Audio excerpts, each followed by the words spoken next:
That's what drags me out. I got 100 questions, but I'll limit it to the bailouts.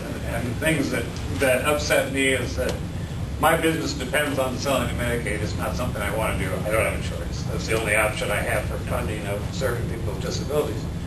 But my concern has been, and it's both administrations, is that when I sell services to Medicaid, the regulations on me are just overwhelming. And so when I see us give billions and billions of dollars away, both administrations did it, you're giving federal money to businesses, but you act like you don't have to regulate. I know it's not your fault. I'm just saying it's in the Treasury Department or wherever it is. What can you do in the legislature? What can the legislature do?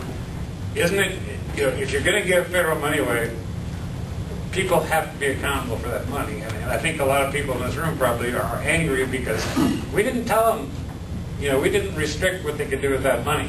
And I think that's what angers a lot of people.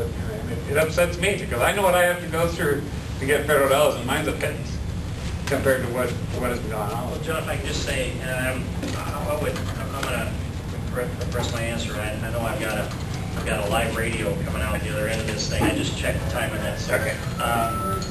But yeah, to not have oversight, to have a stimulus plan without oversight, and to try to get that oversight, about all I can get my hands on would be I could grab one line item in there and then grab it and worry it like a dog worries a bone. Excuse me. Then maybe I could get some change. But it'd only be there. Well, that's going on the rest of that. So it takes a lot of effort on a lot of people. But in the end, if we had solid, moral, ethical people, if you had these young men growing up here sitting in all of those positions, they would automatically regulate that so it was responsible. Their conscience would kick in. And this would be a way to get that done. Now, that's a long-term fix. And we're always wanting to look at the specifics. And so I just want to open that up that in case if we can look at something specific, you can help us maybe. And I'm happy to go that way and turn up the pressure that I can.